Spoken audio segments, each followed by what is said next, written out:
Bonjour, c'est Drawer, nous sommes encore au Festival du NIF et nous allons vous parler aujourd'hui dans le bar des Brasseurs où ils font de la bière absolument magnifique. Nous allons vous parler de Seoul Station et je suis avec toujours mes deux compagnons de fortune, David et Adrien. Salut. Seoul Station, ça parle de quoi? C'est de qui pendant que je vérifie, faites le pitch. Alors Seoul Station, ça parle, c'est d'un film sur les zombies. Voilà. Qui a été fait en Corée du Sud, non pas la Corée du Nord, en Corée du Sud.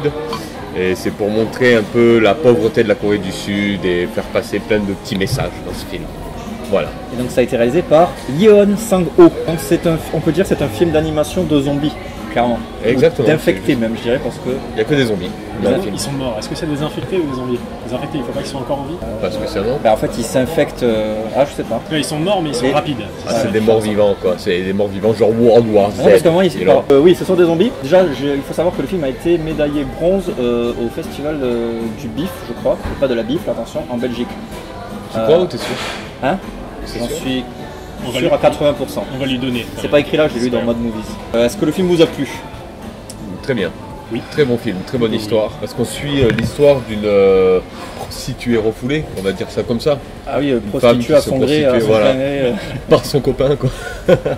Voilà, donc en fait, en gros, on suit deux histoires en parallèle. À la base, c'est un couple de jeunes qui se séparent, voilà, parce que le mec prostitue sa meuf, entre autres, pour payer son loyer. Et donc après, là, il y a les infectés qui arrivent et les zombies. Voilà. Et donc ils se splitent et ils essayent de se retrouver, notamment quand le père de la prostituée intervient pour auprès de son ex-petit copain qui est son Mac, entre guillemets, pour lui dire: je veux retrouver ma fille, aide-moi à la retrouver ou je te casse la gueule. Hein, c'est ça le message. Exactement. Et donc ils essayent de la retrouver et en parallèle il y a ça. Et il y a aussi les clodos de la Seoul Station, parce que c'est aussi une critique de la société. Mais oui, c'est ça, c'est une grosse critique de la société coréenne. Et c'est eux qui amènent ce virus. Oui. C'est une critique des clochards. C'est une critique des clodos. Parce que Seoul Station, c'est le métro qu'il y a au milieu de Séoul. Et du coup, apparemment, il y a beaucoup de clochards dans ce métro. Beaucoup d'SDF, excusez-moi. Je dis pas le mot clochard, c'est pas bien. Je crois qu'avant le film, il y a une petite présentation à chaque fois avant chaque film. Et je crois qu'il disait que c'était la plus grande concentration de SDF au mètre carré de, ah oui. du monde. Ouais, peut-être. Non, de la Corée du Sud. De la Corée du Sud uniquement, je crois. Du monde. Ouais, du monde, c'est peut-être. Tu vas dans les tiers-mondes et tu verras. Ils ont pas de clodo. Le tiers-monde est une zone de clodo en fait. Ça, je pense que tu vas couper, j'espère. J'espère pas. Voilà, donc on est d'accord pour dire que ce long métrage d'animation était plutôt cool. Ouais, elle était énorme. Même si l'animation n'était pas spécialement folle. Non, mais c'était cool. C'était plutôt raide. Ça faisait un peu penser à Archer. Je sais pas si tu regardes cette série, qui est très bonne. Oui, Archer, ouais. Et c'était un peu raide dans les mouvements. Ah ouais. C'était pas très.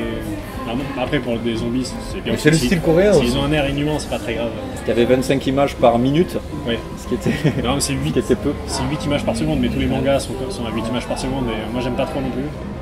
C'est vrai que c'est un peu saccadé, mais bon, on s'y habitue au bout d'un quart d'heure. Honnêtement, j'ai bien aimé. Moi aussi. Non, il était cool. Donc attention, spoiler. Il y a un twist final. Il se trouve qu'en fait le père de la prostituée n'était pas vraiment son père, mais était le Mac de cette prostituée qui l'a recherché pour récupérer de l'argent. Donc il se donne énormément de mal juste pour récupérer de la thune alors que c'est plus ou moins la fin du monde. Exactement. Et donc à la fin, il tue le petit copain et il tue la meuf.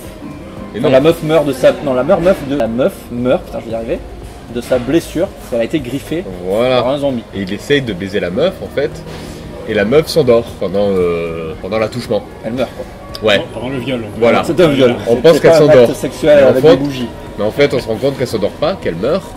Et là le gars il continue son attouchement, mais après elle se lève, et elle devient zombie, et elle le bouffe. Voilà, c'est-à-dire que tout le monde meurt à la fin. C'est la grosse gaieté quoi. Voilà, c'est énorme.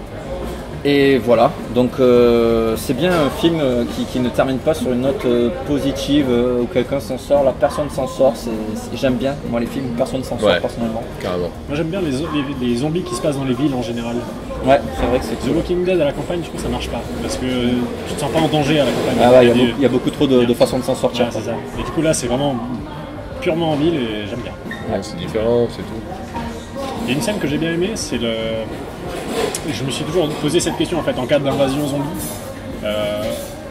Il y a une scène où la nana s'enfuit sur un espèce de bâtiment en construction où il y a des poutres et il faut vraiment avoir de l'équilibre pour tenir. Et du coup, tous les zombies tombent parce qu'ils n'ont pas d'équilibre. Parce qu'ils sont cons, ils se jettent dessus et ils se disent pas. En fait, je me suis toujours demandé, en cas d'invasion zombie, s'il peut y avoir une civilisation après, on serait tous perchés dans les arbres avec du vide tout autour. Ça, si jamais quelqu'un devient zombie, il tombe. Ouais. Voilà. Un peu comme les Ewoks. En fait, ça, en fait, si un jour dans Walking Dead il y a les Ewoks, c'est normal. C'est normal. Ils ont tout compris, les Ewoks. Les Ewoks, c'est les précurseurs de la survie en post-apo, quoi. Merci Adrien. Merci Adrien pour ta participation. Si notre critique vous a plu, notre review vous a plu, n'hésitez pas à aller le voir, c'est un très très bon film d'animation. N'hésitez pas à laisser un commentaire, à vous abonner.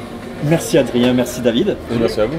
Et on se retrouve demain pour une nouvelle critique, enfin demain ou un autre jour, ça dépend si j'ai réussi à monter la vidéo à temps, parce que je suis un peu un branleur, voilà, il faut le dire. Bisous.